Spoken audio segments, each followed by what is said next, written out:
And I'm going to give host duties to Kayla. Make host. So you should have host controls now, Kayla. Just make sure you do, and then I can say some words of introduction. Perfect, thank you. I think I'm all set. Okay. Well, we're coming up on 6 o'clock, so why don't we get started? Hi, everyone. I'm Councillor Glen Gower, and I want to thank everyone for joining us live tonight. And since we're streaming to Facebook, maybe you're watching this a recorded version as well. This is a bit of a coincidence that we're doing a waste diversion webinar, just as there's been a lot of conversation lately in the news about the lifespan of our landfill. The Trail Road landfill doesn't have many years left. So over the next few weeks and months at the city, we're going to be talking a lot about different ways to keep waste from going to the landfill. And we're going to hear some tips about that today. I was thinking, what's the favorite tip about waste diversion that I've ever heard? It's you can put your pizza box in the green bin. A lot of people don't know that. And I love to share that one because people say, really? I had no idea. I thought it went in the black bin. Well, no, it goes in the green bin. So I'm sure we're going to hear lots of tips and ideas and information like that. So I'd like to introduce from our Public Works Department, we have Alexa Lassard joining us and Kayla Johnston. And I'm going to hand things over to both of them for tonight's presentation. Thank you. Okay, so hi everyone. My name is Alexa and I'm a public outreach assistant with the city's Public Works and Environmental Services Department. And today I'll be providing you information on the city's recycling programs and the importance of waste diversion. So today we'll go through what items go into which bins, the processing that takes place once bins are collected, and we'll briefly discuss the future of waste management. So throughout the presentation, I'll stop periodically if anyone has any questions. So please hold off your questions until those segments, but you can always ask questions at the end. So the City of Ottawa is responsible for collection, transportation, processing, and disposal of residential waste from almost 300,000 curbside homes and approximately 1,700 multi-residential properties.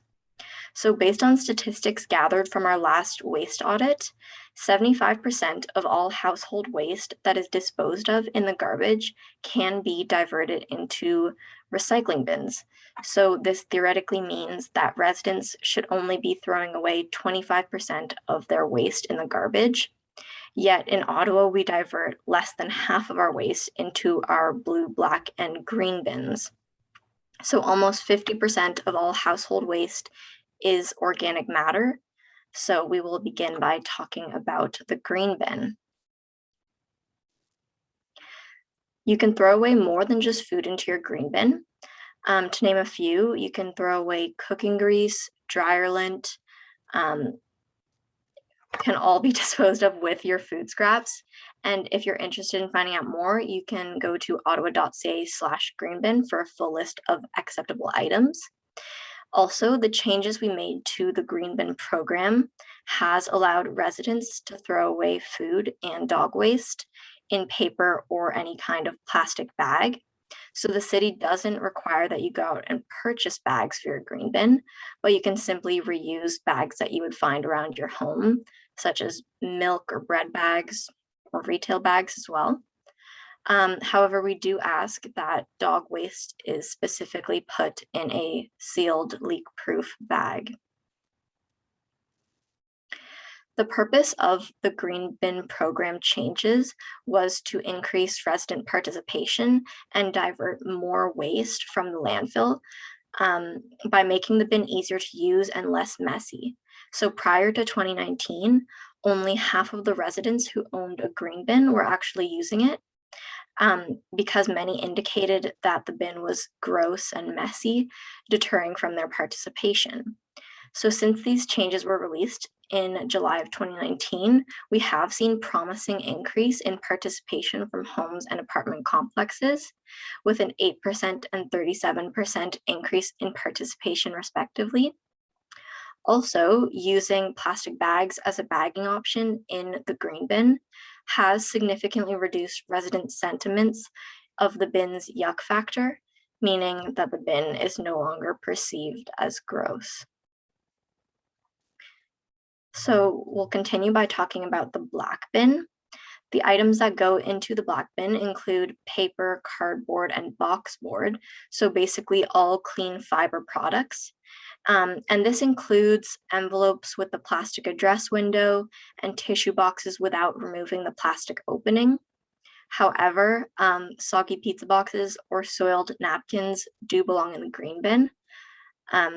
Also, items like juice or milk cartons also don't belong in the black bin. They should be going in the blue bin, which we will be talking about next. So in the blue bin, a variety of items are accepted.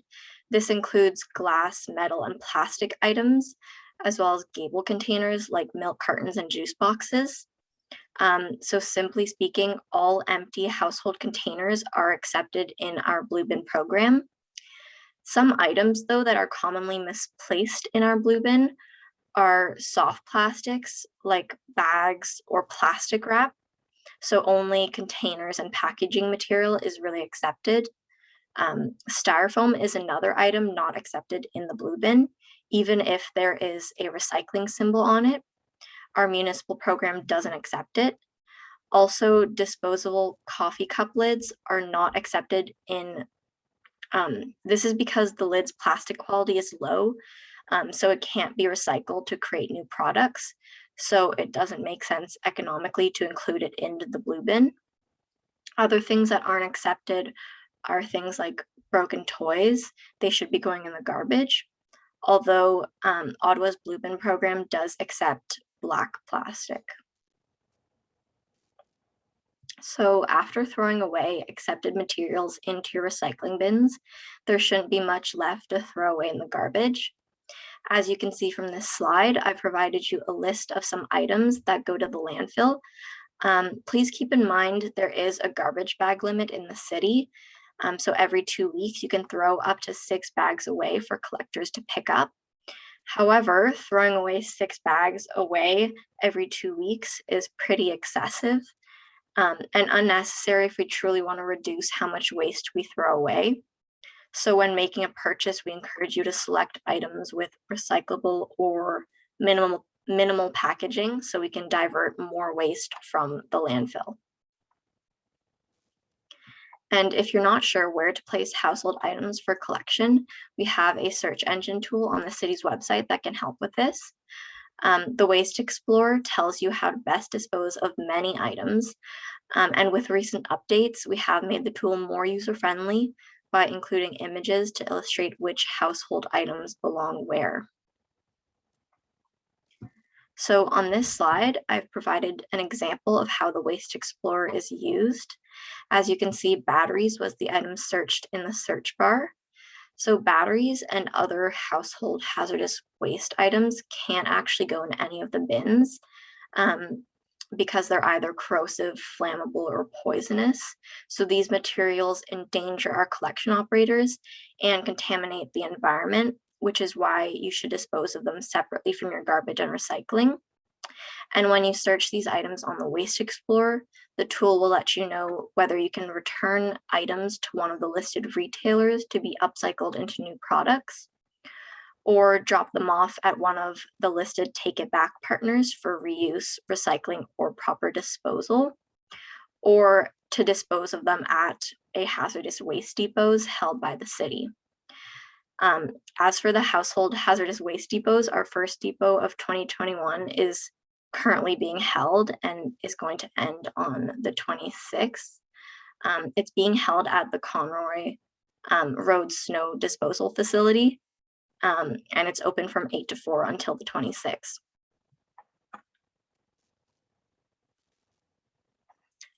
Electronic waste is another type of waste that is disposed of separately from your garbage and recycling bins.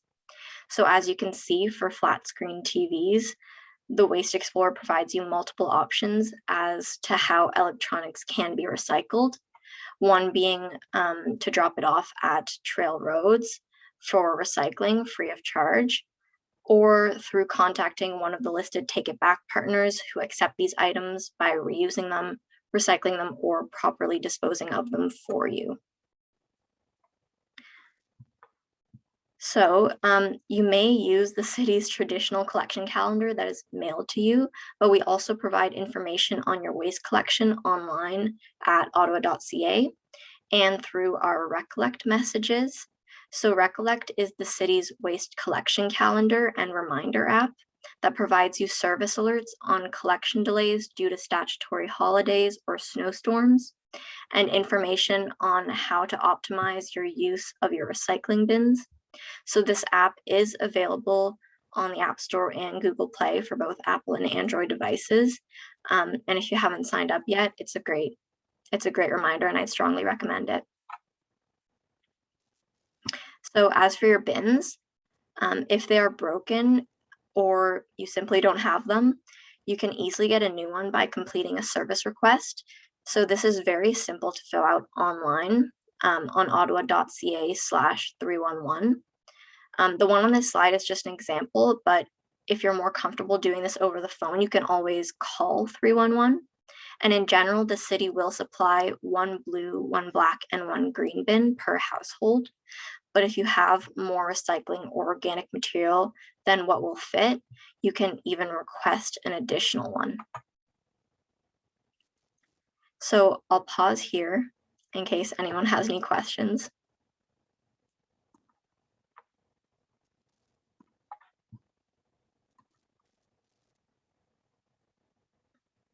Okay. One question in the chat: is the city considering a once annual door pickup of hazardous waste for people who don't drive or want to get away from their cars? So unfortunately, that isn't the case. It's not happening.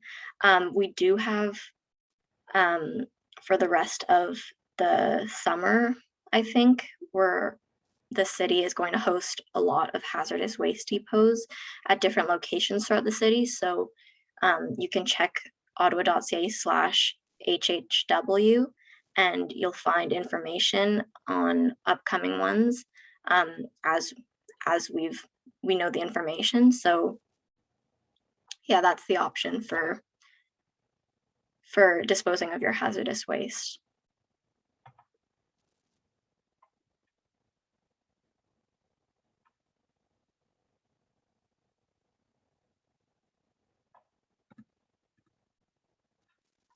Okay, I don't see any other questions. Hopefully I'm not missing anything, but if not, I'll move on. Oh, I see a question actually. Is hazardous waste allowed on city buses then? That's a great question. I don't know the answer to that one.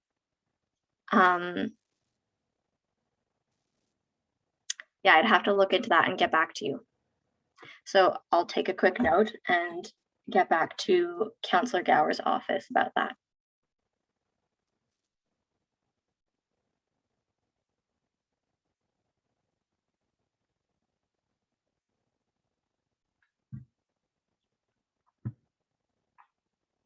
Okay, if there are any more questions, then I'll move on.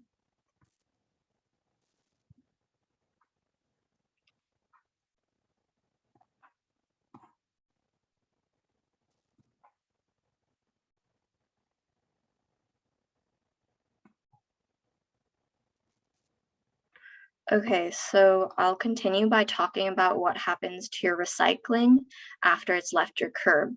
So once recycling is collected and the trucks enter the material recycling facility, the trucks are weighed and the contents are tipped into the receiving hall.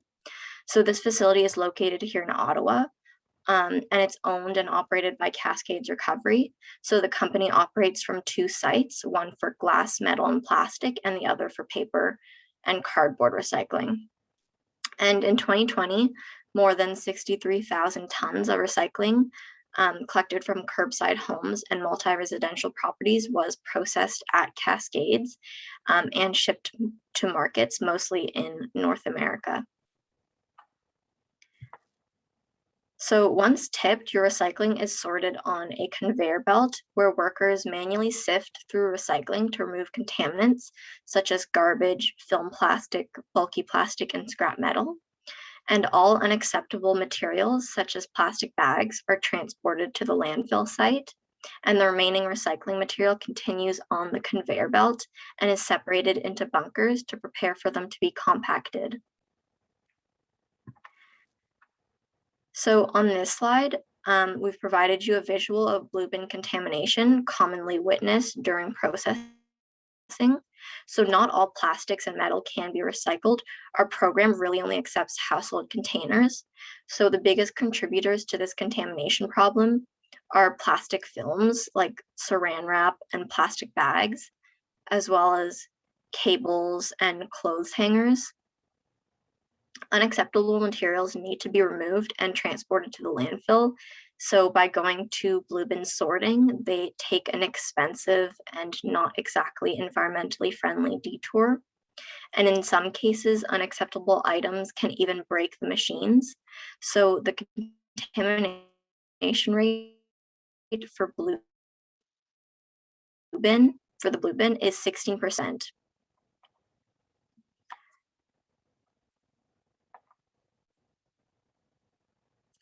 So the third step in the recycling process is the baling and shipment of processed materials, which are then reused in industrial production. So plastics and paper are compacted into cubes, shipped and sold to market for reuse. Here are some examples of sorted plastics, metal, and paper. There are many benefits to these recycling processes, as it prevents the materials from taking up space in the landfill, thereby helping extend the landfill's lifespan. They've also become a valuable resource, reducing the need for natural resources for industrial production. And the city receives revenue, which is great as it saves taxpayer money. And just in 2020 alone, the city received over $7 million for materials, with about 30% of the revenue coming from recycled materials, from recycled metal, 25% from recycled plastic, and 45% from recycled fiber. Okay, so I'm now just going to show you guys a short video that summarizes the recycling process.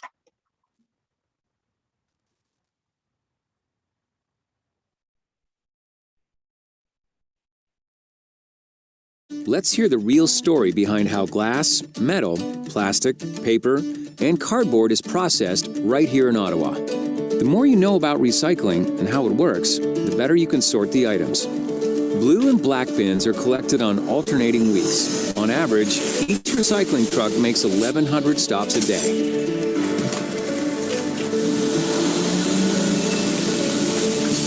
Trucks are weighed when entering the recycling facility. Loads are then tipped into a holding area. 86 trucks unload glass, metal, plastic, paper, and cardboard daily. More than 93 tons of blue bin material and 142 tons of black bin material is processed every day. At the blue bin processing facility, material flows up the conveyor belt. The metering drum controls the flow of material.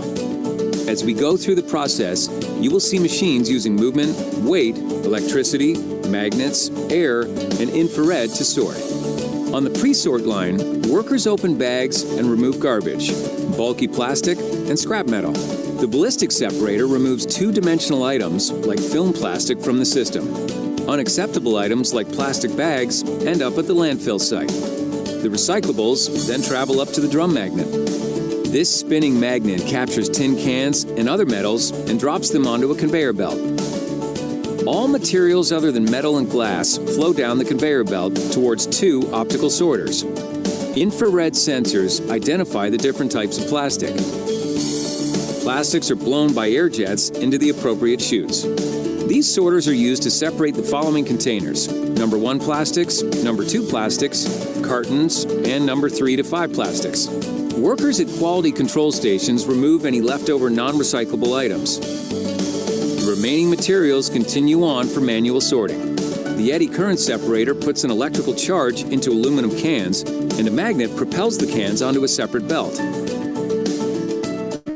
Finally, another optical sorter captures materials that were missed by the process and sends them back for another round of sorting.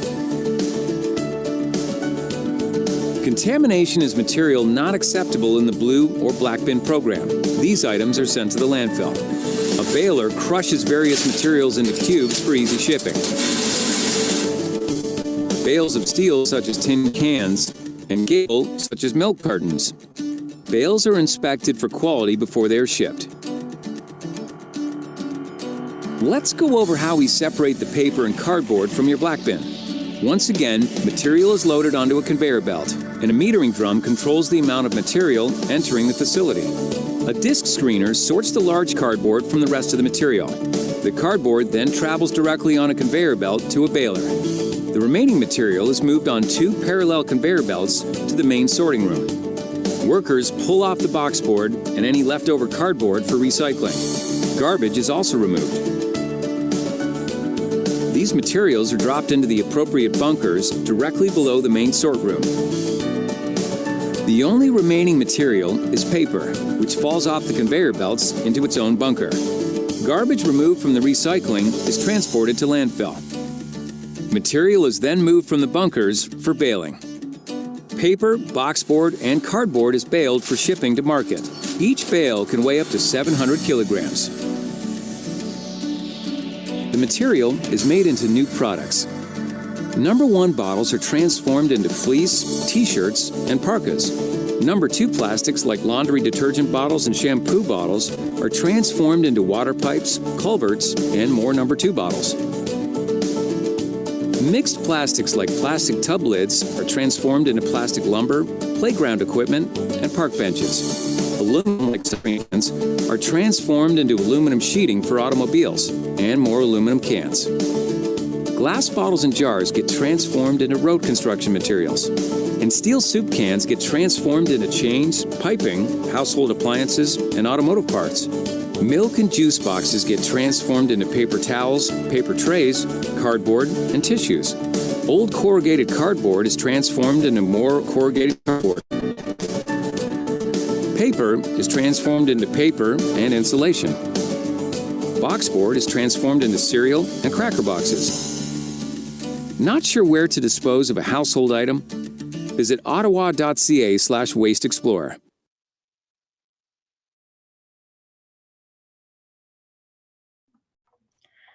Okay, so I'll take another quick pause if anyone has any questions.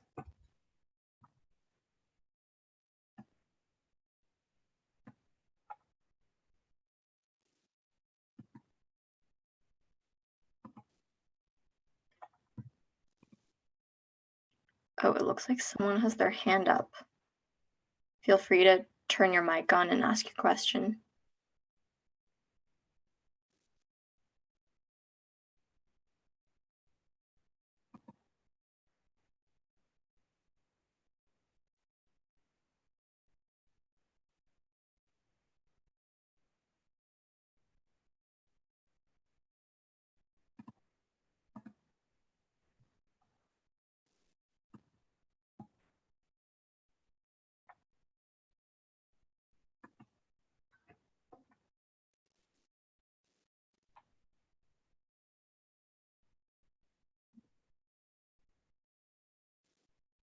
Okay, you put your hand down.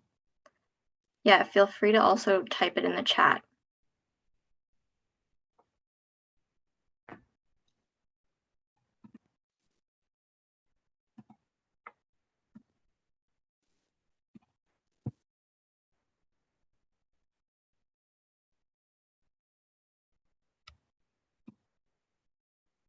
Okay, if there aren't any questions, then I'll just continue and you guys can always ask me at the end. Okay, so I'll continue by talking about what happens to your organic waste. So after your organic waste is collected from your curb, it gets recycled at Convertus, the organic waste processing plant on Hawthorne Road right here in Ottawa. At Convertus, your organic waste is turned into compost for the agricultural community.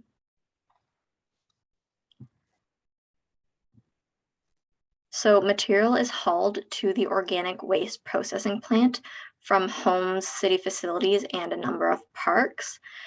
Trucks are weighed once they enter and exit the facility, so contractors can gain a sense of how much food waste is being collected on a daily basis. And organic material is subsequently tipped into the receiving hall to begin the composting process. The organic material is then put through a shredder to rip open the plastic bags, and larger pieces of organic material like tree branches are broken down here as well to prepare for the next step in the process. So the material is mixed. The material mix is placed in aeration tunnels where accelerated aerobic tunnel composting takes place. The mix is exposed to forced air, moisture, and high temperatures to kickstart the biological process and to kill bacteria and pathogens. And after exposure, the waste stays in the tunnel for 2 weeks to ensure all bacteria has been killed off. And after aeration, organic material is placed on a conveyor belt and processed through a screening line. The material is then sorted into 3 piles. So one pile is dedicated to contaminants. So this would be plastic bags that you might have used as your bagging option in the green bin, which are then sent to the landfill and are pictured on the right. On the left is the pile is dedicated to all material that is not quite compost yet, but has beneficial reuse qualities as processed organic waste. And lastly, material smaller than 10 millimeters that is ready to be sold as compost comes out the back of the screener into a pile. And on the next slide, we can see the final product close up. So at this stage, compost is set aside to mature and assessed for quality prior to being sold to farmers. The compost testing follows the strict guidelines prescribed by the Ministry of Environment, Conservation and Parks to ensure the compost is healthy and non-toxic for agricultural use. And once tested, the compost is sold to farmers as fertilizer to grow new crops. Municipal composting acts as a perfect example of circular economy principles where waste is eliminated and the food scraps we throw away can be turned into valuable resources for the agricultural community. Additionally, diverting organics from the landfill extends the landfill's lifespan, as building a new landfill site is bad for the environment and costs millions of dollars. Also, waste diversion helps fight climate change as keeping organics out of the landfill reduces harmful methane gas emissions. And on this slide, I've provided you images of the city's outdoor composting facility on Barnsdale Road. So during the peak season in the spring and fall, leaf and yard waste is collected and brought to an outdoor site near the Trail Road landfill for composting. Only leaf and yard waste is brought to this site, and the contents stay there for a year while being turned regularly. So your tree branches, grass trimmings, and plants are turned into potting soil and are sold to the general public at Trail Road. So I'll take another quick pause in case anyone has any questions.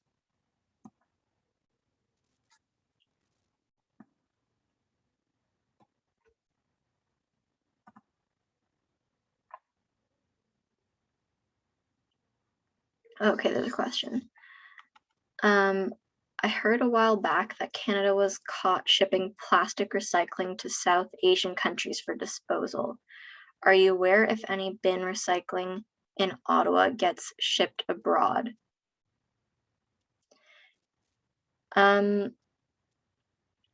I don't have the answer to that question. I'm sorry. Yeah, I think our materials are mostly shipped in North America. I think there is some that might be shipped abroad, but definitely not a lot. The majority stays within North America.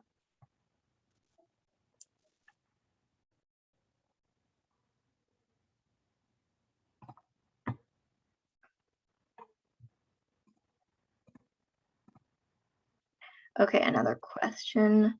What happens to dirty cans? Does it affect the recycling process? So yeah, one question that we often get is if you need to wash out your containers before throwing them in the recycling.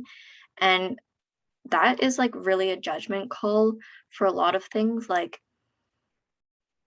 you can definitely just simply like rinse out your containers and cans before putting them in the recycling. That's really all we ask. You don't have to scrub them clean or anything like that. We definitely don't want you to leave a lot of food in there.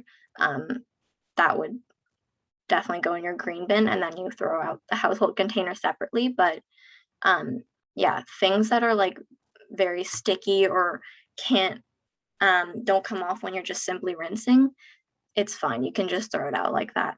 It doesn't affect the recycling process.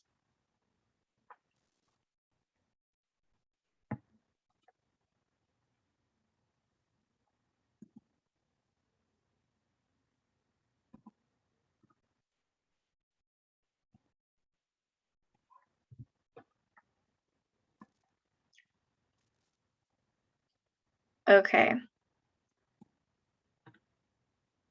If there are any more questions, then I'll move on. We're now gonna continue by talking about the processing that takes place at the Trail Road landfill. So what happens to your residual waste? Household garbage is collected bi-weekly by collection contractors. Approximately 120 trucks collect garbage every week in our city, where collection operators begin their days at 7 a.m., working 10-hour shifts, 4 days a week, and every contractor lifts 10 tons of waste per day, which is the equivalent to the size of an adult elephant.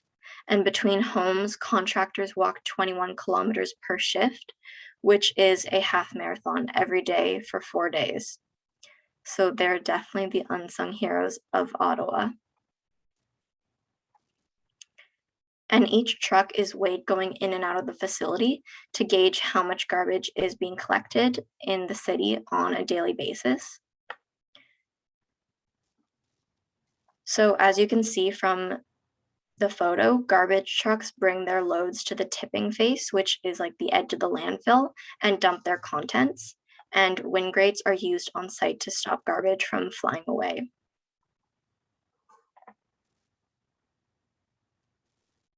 And large compactor vehicles weighing approximately 60 tons reduce the volume of the garbage that is dumped every day. And that is to try to make as much space as possible for as much garbage as possible.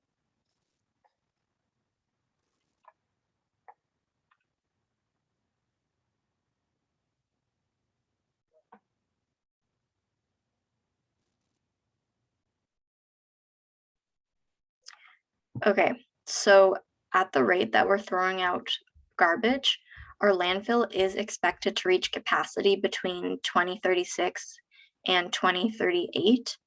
And with this in mind, we need to start thinking about what we will do with our waste in the future. So the city is currently developing a solid waste master plan, and the solid waste master plan will guide how we as a community will manage our waste over the next 30 years. So feel free to visit ottawa.ca/waste plan to access supporting documents, the newsletter sign up, and updates on the master plan as it progresses through the timeline. So to conclude, I'll leave you guys with 3 points to consider. Firstly, using your blue and black bin does really make a difference. Your recyclables are reused to create resources for the community. Next, it's possible for 75% of household waste to be kept out of landfills with everyone's participation in the city's programs. Keeping food and soil tissue out of the garbage makes a tremendous difference in increasing the life expectancy of the lifespan of the landfill, sorry. And lastly, taking advantage of the Waste Explorer. It's a great tool to find the best place to dispose of an item that you are unsure about. It only takes a couple seconds and could possibly save a little bit of time for the landfill. Yeah, and help your environment and your community. So that concludes my presentation. Thank you all for listening. And if you guys have any other questions, feel free to ask.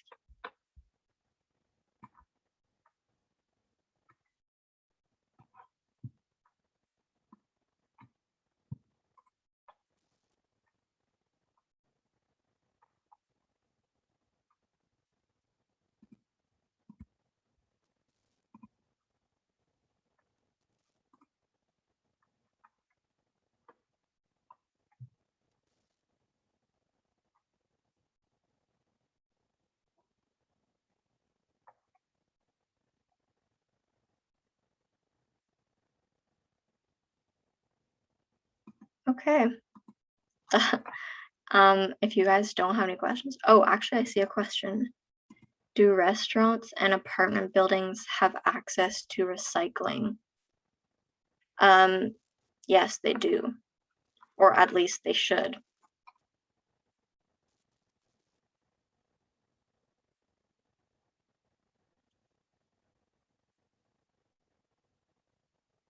Any other questions?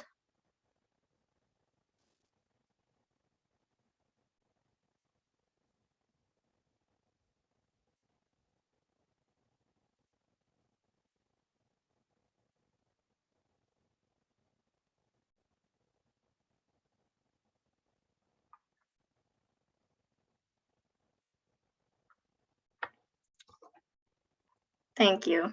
Yeah, big shout out to the garbage collectors. They are very hard workers. Okay, well, if there aren't any other questions. Oh, actually, there might be another one. Oh, yes. In general, can plastic packing or plastic cereal bags be recycled? Yeah, so it depends. So if the plastic packaging is hard plastic, then it can generally be recycled. If it's soft plastic, then no, it has to go in the garbage. Plastic cereal bags, those can't go in the recycling. That unfortunately has to go in the garbage.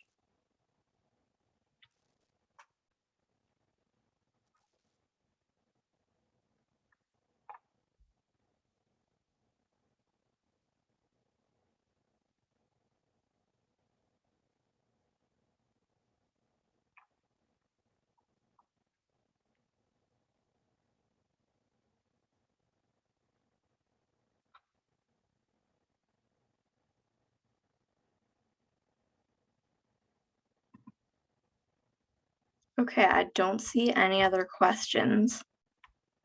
If you guys do have any questions after the presentation, you can always contact Councillor Gower's office and they'll contact me with the questions and I will get back to you.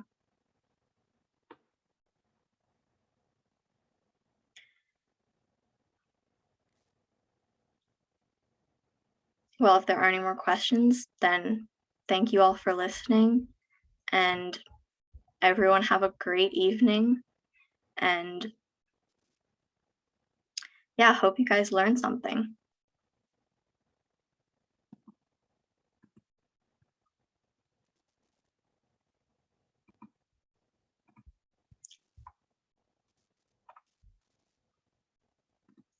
Yeah, no problem. Have a great evening, everyone.